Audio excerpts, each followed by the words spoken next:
Did you ever take one of your kids to a psychologist? I did. Back when he was 6 years old, we got a phone call from my son's school, and they were telling us that he was an element of disturbance in the class. He was rambunctious, he couldn't sit still, he was always talking in class.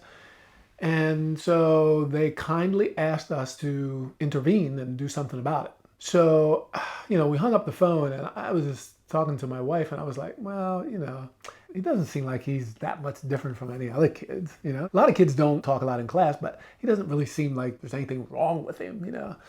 But, we didn't want to be too superficial, and just kind of overlook something that might potentially be important. So we decided to take him to a psychologist. But we didn't tell him that though. We told him that mommy and daddy are trying to be, we just want to really be good parents. And so to get better and better, we asked for some help.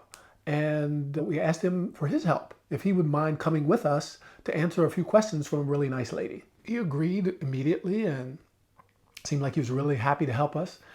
And so I remember when we were sitting in front of the psychologist, it was a young lady, and he was sitting in the middle, his mom was sitting on one side, and I was sitting on the other side. And at one point she asked him, she said, do you always listen to what mommy and daddy say? You always do what they tell you? And he was really, you could see that, I didn't want to glare at him, and neither did my wife. So we were just, looking at him out of the corner of our eyes.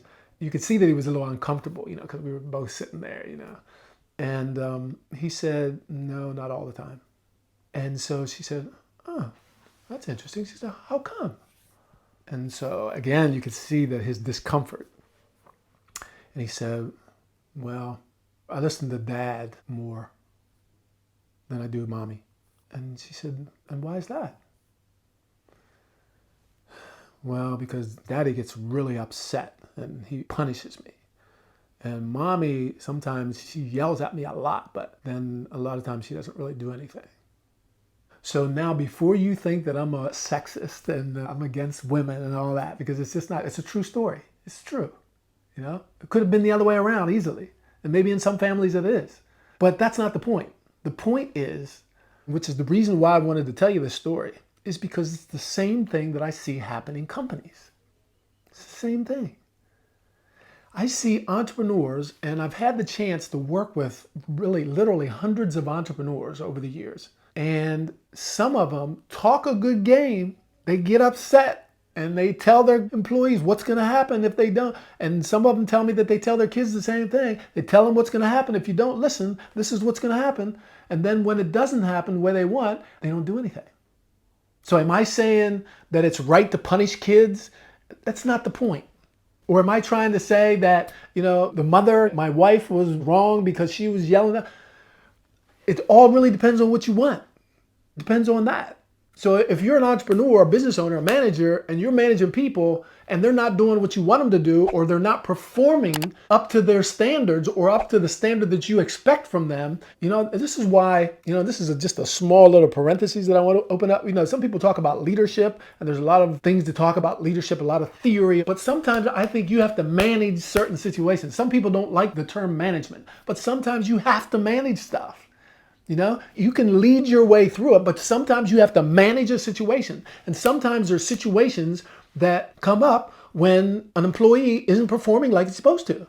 He's not performing that way.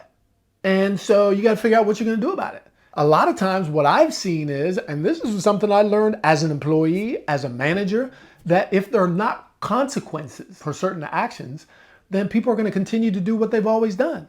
Especially if you're not enforcing those consequences, people are going to know that and they're going to keep on doing what they want to do.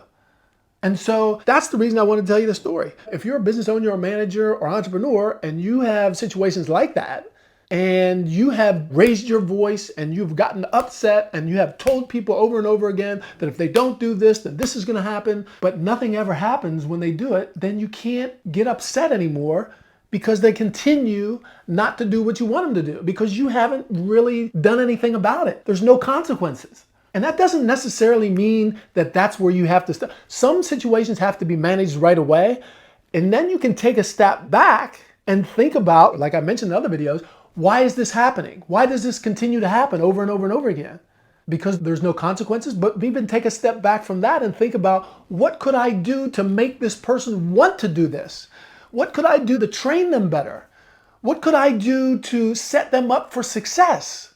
What could I do to create a more engaging environment so that they'll be willing to do what I asked them to do? You know what I mean? So you can start backing up from that and asking yourself a whole lot of questions, but the fact still remains, and I just believe this from many years of management and also from all the hundreds of entrepreneurs that I've worked with, that sometimes there needs to be examples. There needs to be consequences. And people need to know that if this is what we expect of you, and if this doesn't happen, then this is what's going to happen. And this is not a threat.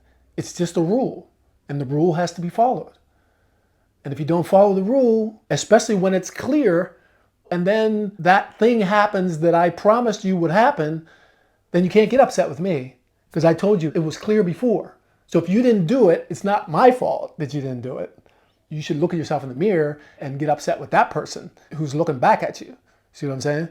So anyway, just a little food for thought. Like I always say, I'm not here to tell you what to do. I don't even know you. You know what I mean? How could I tell you what to do? I'm just here to make you think. So if you have situations like that where people aren't performing, then ask yourself why that is. And is it possibly because you talk a good game, but you don't follow through with your talk? You don't walk your talk? You're not consistent with your words and your actions? Could that be it? But like I said, that's just one piece of it. But if you really want to understand why this is happening, you need to take a couple steps back and start asking yourself other questions like the ones I asked you just a couple minutes ago. Okay? So if you want more of this, click subscribe, because I got a lot more where this came from.